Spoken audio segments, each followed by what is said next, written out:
All right, we got an episode of Wuzi Tuesday. It is March 12th, 2024. We are over halfway through the Wuzi.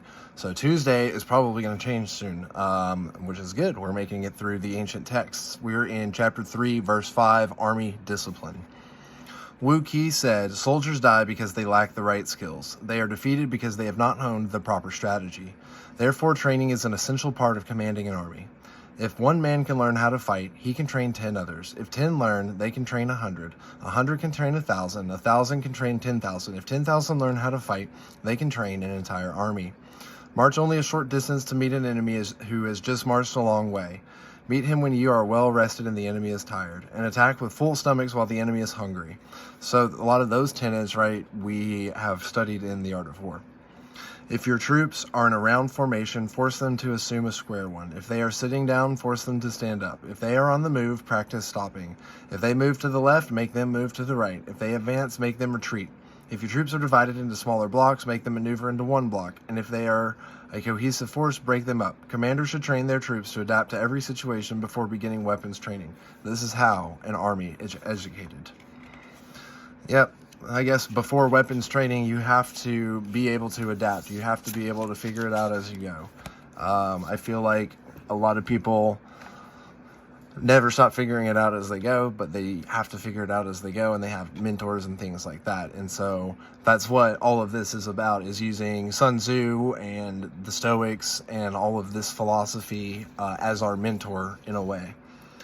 So let's go over to March 12th out of the Daily Stoic by Ryan Holiday and Stephen Hanselman. "Seeing things as the person at fault does. Whenever someone has done wrong by you, immediately consider what notion of good or evil they have in doing it. For when you see it, you'll feel compassion, instead of astonishment or rage. For you may yourself have the same notions of good and evil, or similar ones, in which case you'll make an allowance for what they've done. But if you no longer hold the same notions, you'll be more readily gracious for their error."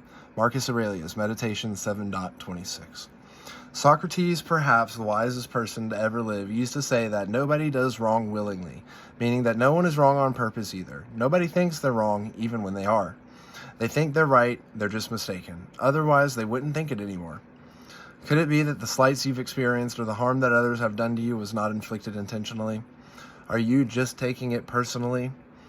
What if they simply thought they were doing the right thing for them, even for you? It's like the memorial for Confederate soldiers at Arlington, obviously a cause was wrongly fought for by people doing wrong, which states in part that the Confederate soldiers served in simple obedience to duty as they understood it. Again, they understood wrongly, but it was their genuine understanding, just as Lincoln was genuine when he ended his famous Cooper Union speech by saying, "Let us to end, dare to do our duty as we understand it."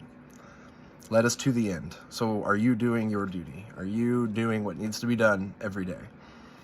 How much more tolerant and understanding would you be today if you could see the actions of other people as attempts to do the right thing? Whether you agree or not, how radically would this lens change your perspective on otherwise offensive or belligerent actions? So, I mean, that is a really great perspective. And I think that, like, for those of us who choose not to be offended all the time, just basically telling yourself, how much offense are you choosing to take to said action? If someone cuts you off and slows down, how do you react to it in the moment? You know, if somebody says something to you, or somebody who cares about you says something, it all really depends on you, on which way you take it. And is it progressing forward your outcome? So they might be saying it from one position and have no intention at all of upsetting you or hurting your feelings. They're just letting you know their perspective. And it's really up to you to just hear that and go with it and adapt your perspective to theirs, instead of taking it so personally that they don't see things the way that you see them, or vice versa, that things just are what they are in a lot of ways. And so what actions are we taking when those moments approach us?